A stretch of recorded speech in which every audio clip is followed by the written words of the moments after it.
Well, this is Live Laugh Lariat. I am Christian. I am with Daniel here, and we are with Tim.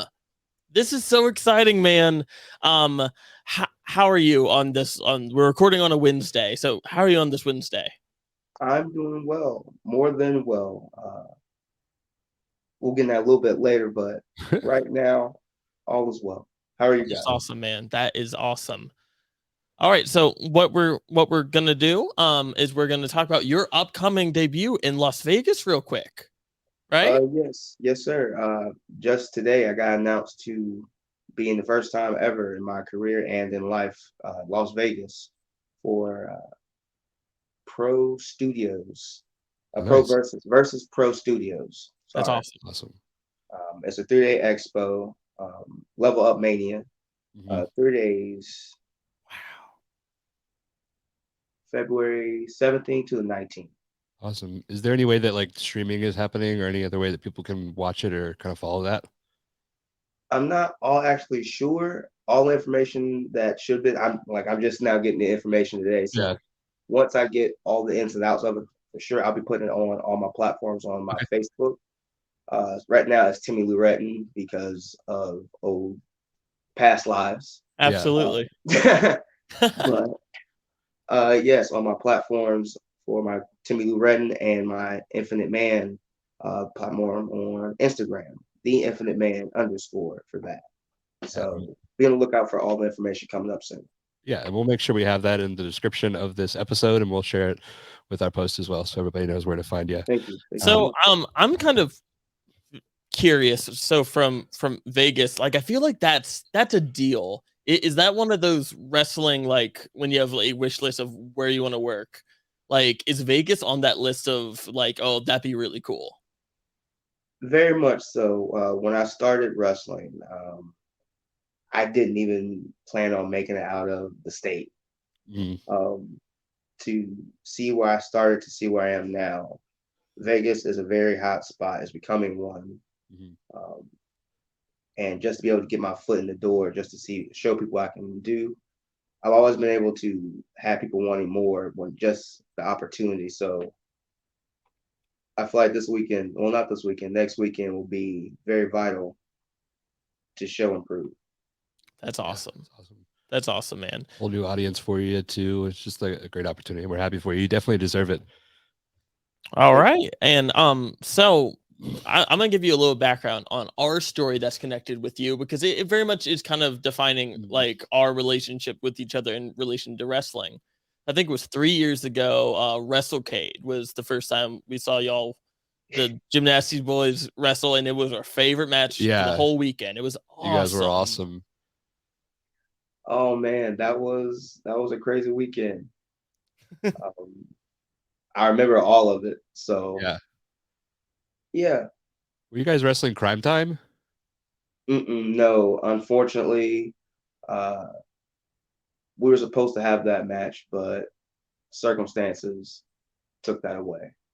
But that weekend it was me, Mike, Rich Swan, and Willie Mack. Oh yes, that's right. That Yeah, was that what was. a what And a that kind of match could only happen on Thanksgiving weekend in North Carolina. yeah. Like that's just one of those weird like, wow, that exists. Yes, it does. It's like wrestling, and especially in North Carolina, it always been a hotbed for wrestling. So with Wrestle K and what they were able to produce with that match, it just shows that they have no their imagination is very vivid in what Yeah. they want their audience to see. So what they created that night was very beneficial for everyone involved. Yeah, I think so too. And that's I think I am a nerd and I keep a spreadsheet of like every wrestling show that we've been to. And I've got all the wrestlers and I've got like the times that we've seen them and they're kind of like Rain Man style. And I Yeah, think up until very recently you were at the top of our list. I think 6 times. The last time we saw you was at the Dragon show. But yeah, you were at the top of the list. We've seen you you did FWE, you've done a couple like AEW dark matches that we were fortunate enough to see. So definitely have the experience of seeing Tim. And if anybody hasn't seen one of your matches, we just posted one today on our Instagram and socials. Check it out and just Google, um, check it out because you definitely are a vastly underrated talent. And hoping that more people start to know that. So, a moment ago, you brought up vivid imagination. So, we're gonna, with that in mind, what is your earliest memory of wrestling? And like, was it when you were a kid? Like, just kind of talk us through the earliest memory you remember. My my earliest memory is when me and my grandfather would wrestle in the backyard. He'd be cleaning up the backyard, and me being a kid, I have no real structure or order. I'm just wanting to play. So we'd be done watching wrestling. Grandma asked him to clean up, and he asked me to help. I wasn't helping. I jumped on his back and tried to put him to sleeper, and he just stood there and just laughed at me. And Love that. ever since then, our connection got very close to where we watched wrestling every weekend, whether it be WCW or WWE, sorry, WWF back in the day, or the Jim Crockett promotions. Anything that had wrestling, even Lucha Libre. We didn't That's understand awesome. a damn thing what they were saying, but the wrestling, that's what kept us together. So I feel like much like music or anything, it's like certain things just ties people together. So Oh, for sure. That sounds like an amazing relationship to have, and it clearly means a lot to you, which is incredible. very much so. He was, I can say, 100%. He's the reason I started wrestling. That's Awesome. awesome. And so, given that in mind, what was the shift from I'm a fan to, hey, I think I want to do this. I think I'd be successful at this. WCW's pay-per-view Halloween Havoc was the match that had William Regal versus Davey Boy Smith for the television championship. That finish was so amazing. I didn't understand anything, nothing, but I knew when William Regal was up, he won by the skin of his teeth. I was like, that's it. I need to do this. That's I amazing. have to do this. Yeah. And that was at 5. That's incredible to know at 5. When I was a kid, I'd be asked all the time what I wanted to be when I grew up, right? And always had a different answer. With you, it's like from the get-go, it's like, okay, I want to be a wrestler whole time. That's incredible. I love that. Yeah. I think part of, like, anybody that grew up watching wrestling, there's always like the back of your mind that you want to do it, but to like be able to take the leap from saying I want to do this to do that, that's awesome, and it takes some dedication. So you were at 5, you saw that match between William Regal and Davey Boy Smith, and you said, this is what I want to do. Are you always like, I know you said you watched a lot of different styles. Did you like kind of gravitate towards that kind of style of technical, or is that just kind of the gateway and you just kind of fell in love with it all? No, actually, it was more, oddly enough, hardcore. Oh, really? Really? Yeah, it was like I started watching all this stuff, but when ECW came around, it changed my whole perspective of everything.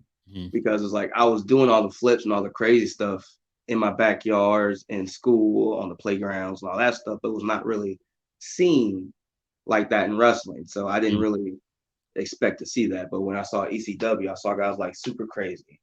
I saw guys like New Jack. I saw guys like Rob Van Dam. Yeah. And it just made me want to, I don't know, it brought out more of a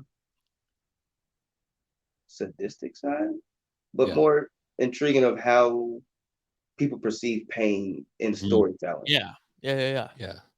That's all wrestling is storytelling. So it's just a different platform for it. And I think there's so much value in that. And that is like the styles of wrestling is like a death match wrestler can tell a story in death match, but it takes certain people to do that. It's like guys like Matt Tremont is a beautiful storyteller. Yeah. But he can also wrestle. I've seen him do it. That's the thing about like him, Cole Radrick, Colby Corino. Like, are you kidding me? Like, all 3 these of those guys who can do both. Like, I'm just amazed by it. It's like at that point, I'm like, you can do anything. I get it. And George South. Yeah. That man can do anything. He's fantastic. He's fantastic. And Tuco Scorpio. Yeah. Absolutely. He's still going. Yeah. Yes, he is. I got the pleasure of wrestling him. That's during awesome. WrestleCade weekend. That's very, very cool. Yes, that was very monumental to me. To kind of take a sidebar, I think I'd love to hear more about that. When you're working with somebody of that caliber, what goes into the preparation for the match? Is it like, I'm just going to sit here and say, tell me what to do and I'll do it? Or how does somebody like take working with somebody that might be on the younger side in those type of matches? It's an intriguing story because I got to wrestle him two versions, one as Timmy Lou Retton and one as the Infinite Man. And I can tell you, the first time as Timmy Lou Retton, I was, yes sir, no sir, I'm just happy to be here. Mm. They could have picked anybody in this to be in this match with you. You picked me, so whatever you want to do was that. That wasn't. I was happy to be there. That's what the match was. Like if you watched it, it was just a kid happy to be in there with someone he idolized all his life. Yeah. But the Infinite Man had went through 5 years of being done as Timmy Lou Retton. Wanted to show people that I was much more just as a comedy relief. I was much more as just a sidebar. I went through trials and tribulations to where I understood that this isn't given. This is all written. This is before I knew all of this. This was already, I put wrestling and life together. Like the universe is the ultimate booker. Yeah. She knows the entire show. She gives you two options. You either be a babyface or a heel. Either way, she knows the route to go. Yeah. So when I faced him as Tim, I wasn't scared. I wasn't timid. I wasn't shy. I wasn't bashful about anything. That match was mine, just as much as it was his. That's fantastic. And That's he awesome. felt me just as much as I felt him. The first time, I can admit, he beat my ass. I felt why he was too cold Scorpio, why he went to Japan, why he was in WCW, why he was in WWE, why he is a legend. I felt that. But as Tim, he felt me as well. That's awesome. That's awesome. That's really, really great. And speaking things that are great, something that's cool that is in North Carolina that I think it may have been the first time I saw you wrestle as Tim when that shift occurs was at a gouge show it was at this cigar bar. Yeah. And where it had to be 96 degrees. It was so hot. That was the show we saw you at. And the difference in the character, all of a sudden it was like, oh, this is interesting because you're just going back and forth with everyone. It was so fun to see. And it was just like such this event. So given that there are differences between the two characters, what do you think is the biggest difference between who you were and who you are? Well, I remember a story of Mr. George South. I like to call him Mr. South, just Absolutely. given disrespect. He was telling a story about how when he was Mr. Florida, down in Florida, he would wear the mask and the importance of people wearing masks, going around different territories, different places, learning different things and picking it up. So when eventually took that mask off, people thought he was brand new. They didn't see a guy like that, move like that, do all that. They would thought he was brand new, not understanding that he's been doing it for years. Yeah. I had to understand Timmy Lou Retton was my mask. I had to understand timing. I had to understand the politics of it all. I had to understand the ups and downs of not just wrestling, but life. I had to understand true heartbreak to understand that I couldn't just stay there as Timmy. Timmy was the mask. And once I took that off, it was just me evaluating, understanding, and truly being me within wrestling. Yeah. That's awesome. And you definitely see there's a different tone to the character. Like you said that like you knew exactly what you were going to do in that match. It comes through with your wrestling. It's very deliberate. Every move you take, every kind of, it's like somebody you could tell is like put in the work, put in the tears. Everything feels earned Yeah. too, which is a lot of fun. So I've got a question. Yeah. So a person we hear a lot about, especially in North Carolina, is George South. Seems like he's had a big impact on your career. I'd love to hear more about your relationship, like how he helped you, and if there's anybody else that like with your training, or anybody else that's had a big impact? Kind of elaborate more on that. Well, with Mr. South, it's a funny story because he didn't train me, but our story of how I got so much respect for him is a beautiful story. Mm-hmm. As Timmy Lou Retton, I first met him down in Durham for a show. I wasn't booked. I was just helping all that. Mm-hmm. And he has these things where he calls kids by their, like, he gives them these nicknames. And it's just old wrestlers he's worked with or been in locker rooms with.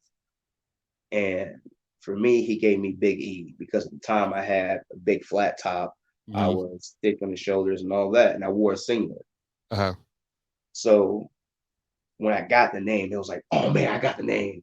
Cool. But when I started doing the Gymnasty Boys and people didn't understand it at first, we just looked reckless, stupid, didn't understand the business, and very disrespectful. So when I saw him in the Gymnasty Boys, I cut out these toy belts and put them literally on real belts you put in your pants. Uh-huh. And we were having this feud with the Heat Seekers, the AML Tag Team Champions. Mm-hmm. And they came out with those beautiful belts, blue strapped, and they just got coming from Japan with them. Uh-huh. So we came out with our little belts, and I saw true disgust in George's face. Not like wrestling to hype it up. He was like, and he called me Timmy. And yes, that's my name, but at the same time, I was like, man, it's like when you have this badge and the drill sergeant comes out and just snatches it off. I was, no, I'm E, please, no, sorry. So it was just, I say a year or two, because we was in a feud with him, and then it was with the Dawsons for like a year or two. It was just me trying to prove to him that I respect wrestling. I was just trying to do it in my way to get noticed. Yeah. Mm-hmm. And he wasn't having it at all. It was one match. We was with the Dawsons. Zane had threw me out on the floor. And I saw George walk up to me. I'm looking at the floor. And he always wore these cowboy boots. And I looked at his feet, and he only had one boot on. Oh, no. And he grabbed me in the back of my head, and he's like, take it. And I was like, all right, this is my chance. I'm going to redeem myself. So when he hit when he hit me, I snap bumped so hard on that gym floor. People outside thought someone got shot. He picked me up. He's like, oh, Timmy. And then threw me in. But when he said Timmy, I felt the energy of, you got it. Yeah. And ever since then, it was just more admiration. And even during my harvest of still falling back on old ways, him being so long in the business, him understanding the ups and downs of life and wrestling, it's always been respect. Mm-hmm. So that's why I have nothing but love, admiration, and respect for George South, because he's seen me at my beginning, my elevation, and who I am now. That's awesome. Yeah, I've heard nothing but good things about George South from people that are currently on TV right now to people that are just starting out. Guy that's been everywhere, done everything, and I don't think people realize the impact that he has on the business. But to continue on people that did train me, Seymour Snot. Yeah. Okay. Yes, that's my original trainer.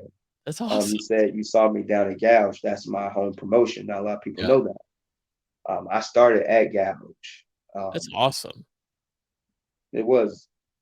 He was the one that gave me the Timmy Lou Retton. No, not Seymour. It was actually Mickey Gambino who gave me the Timmy Lou Retton name. I was training one day down in Goldsboro, North Carolina, and I was just flipping off the top rope, and I landed perfect. I didn't move.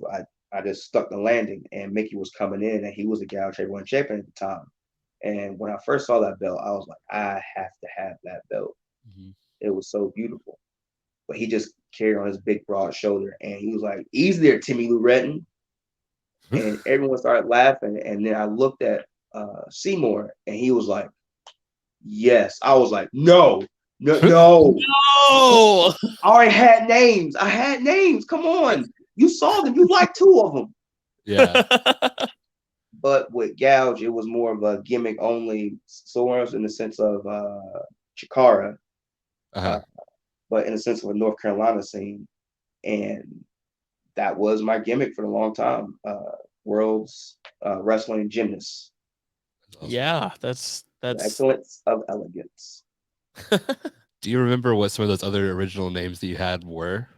Oh man, K Kid, Hardcore Kid, but then I found out I couldn't use that because that was already used. It was a bunch of Flame, Jason. No. It was one JT Killman because I was a big fan of Brian Pillman, but I didn't want to try to really jump into it, so I say Killman. But then Brian Pillman Jr. was born. I was like, yeah, that's probably good. I didn't do that because I've been in matches with him and shared the locker room, and that would have been very awkward to try to explain. I can imagine. So you started at Gouge. Seymour Snot trained you. Where do you go from there? I go from the continuous that to Goldsboro where I meet Joe Black. yeah. He's one of my other trainers, as well as ATL. I met those two gentlemen down there. I would ride with them back and forth to shows, just driving, paying dues, and just gathering information then to help whatever I was trying to manifest. Mhm. ATL took some time off for family reasons and personal reasons, but Joe Black really pushed me to be more than Timmy Lou Retton. He saw me before I saw me. Mhm. Yeah. He will always tell me, like, you're more than this. I didn't get it. I'm thinking, oh, I just gotta lose weight. I'm like, oh, I gotta watch more film. It was like, no, you're you and you're enough. You've been enough. Yeah. And I can admit he had to beat that in me a couple times in our matches. Mhm. But when I got to a point where it was actually a Viral Pro Wrestling 2 years ago, before the match, it was between me and him. He shook my hand and he was like, I'm very proud of you for how far you come. And he's a very proud man. I know that. But to see him and see him through his journey, he understood mine. He presented me with these. That's awesome. And these are probably one of the most sacred things I possess within wrestling because this is just proof of I deserve to be here. Yeah. Yeah. I don't think I've seen you without those, like cutting a promo or doing something outside the ring. So that's really cool to know the story behind those. So you mentioned manifesting. How important is that to you? And if you just want to talk about that for a second, I'm very curious Man, because that is a trend on your social media, and your social media is so fun to watch. just that word brings me to tears.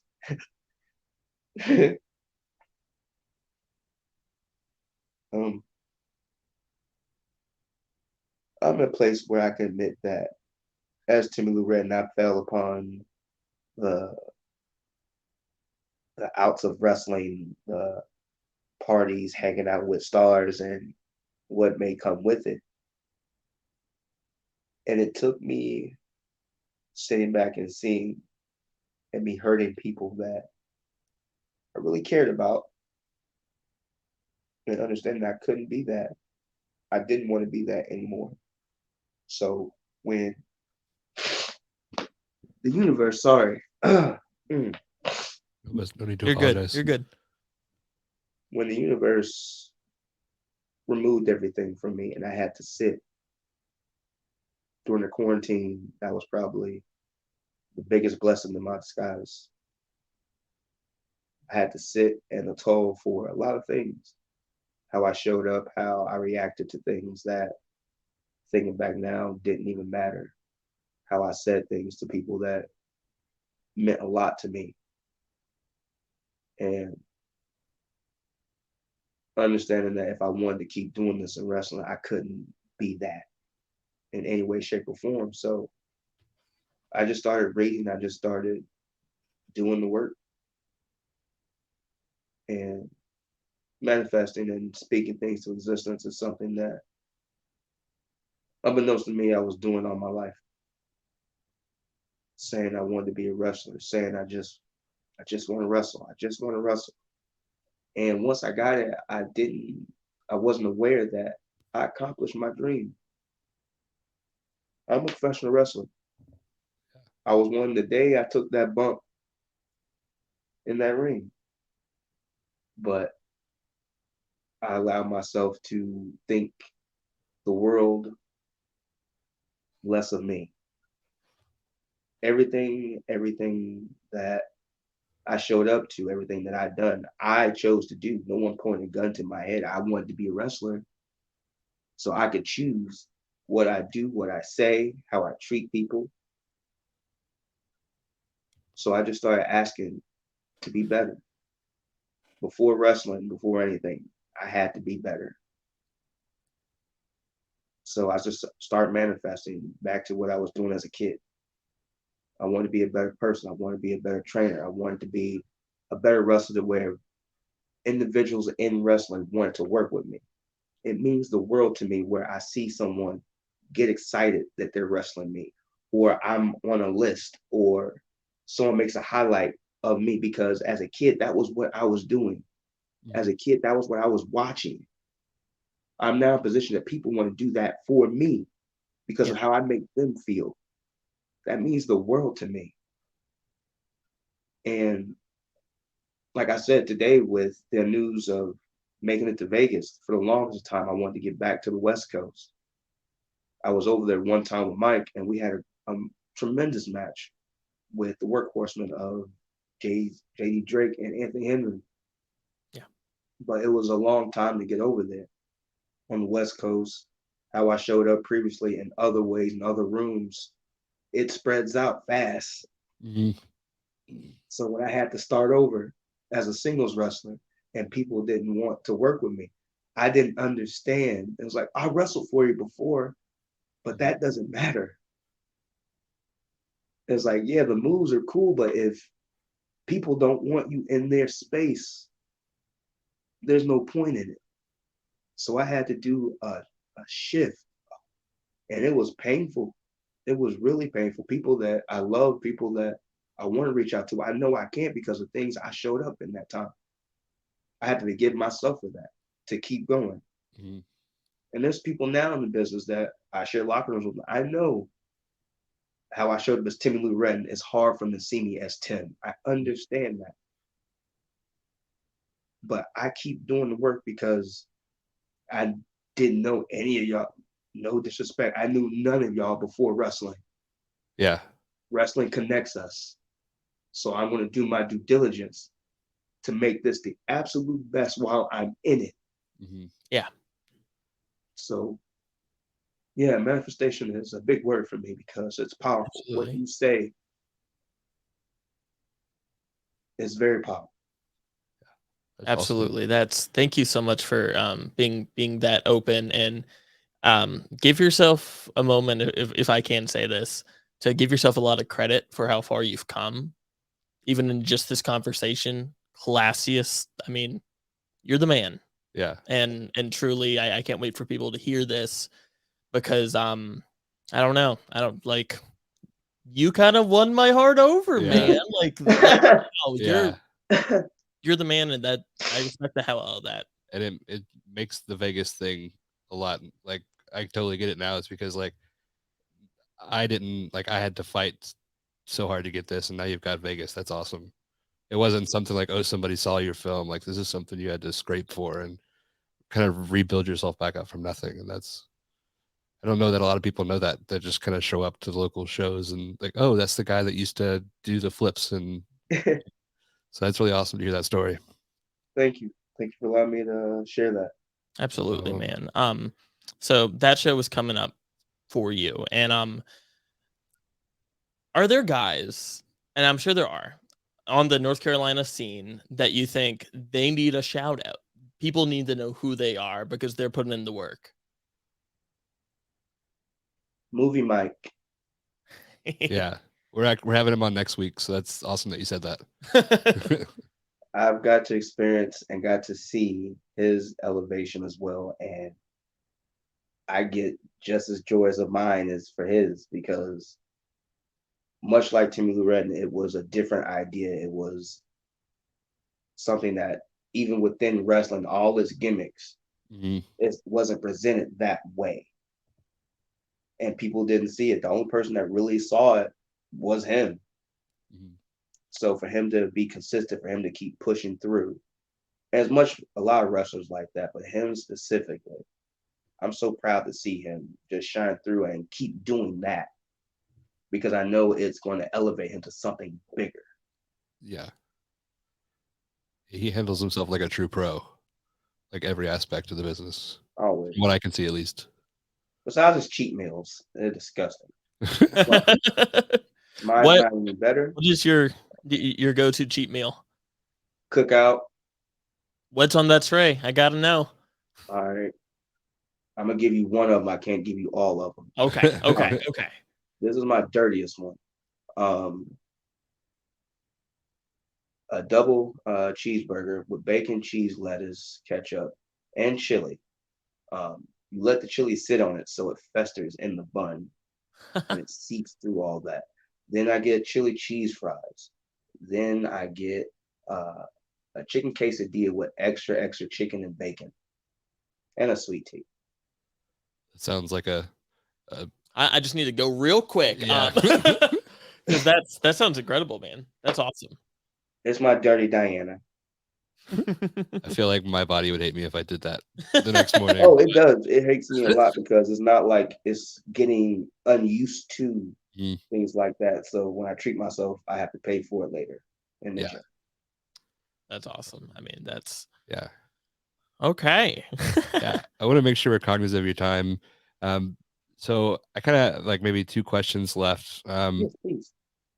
This is more so for you. Like you kind of already done this, but like if you had to tell somebody who is Tim in like a couple sentences, what would you tell them? And then after that, what is your goal? Like, where do you want to be in this business? What's your end game? What's your end game? First, Tim is a kid who took his creative player and put it in real life. That's awesome.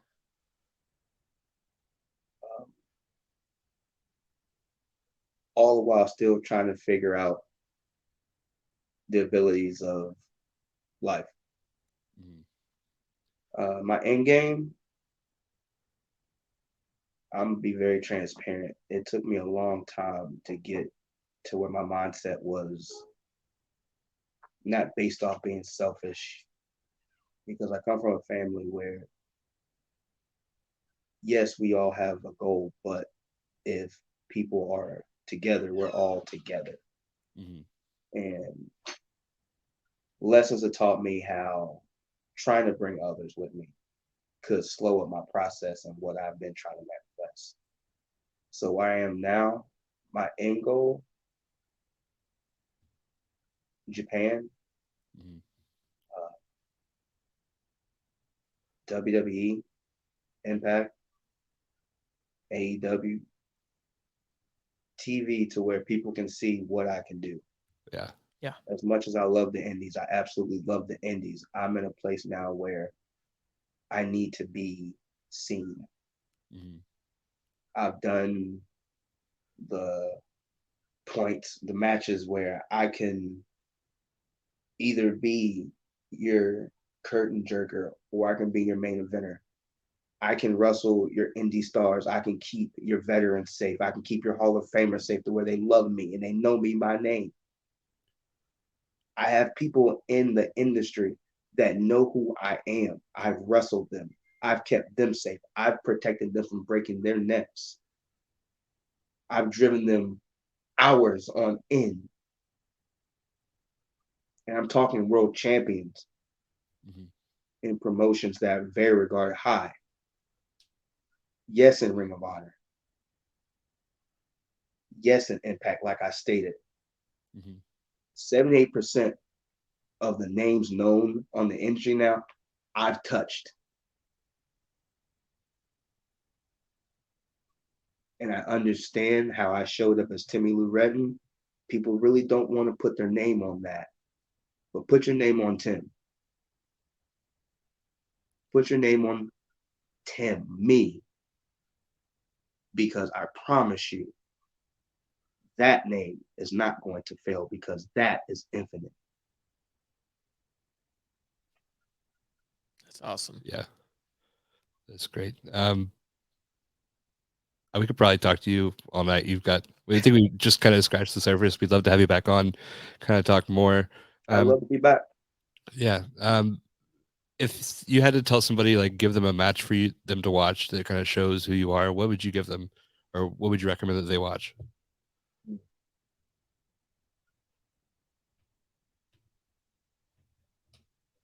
I would probably have to say the match between me and Tuco Scorpio.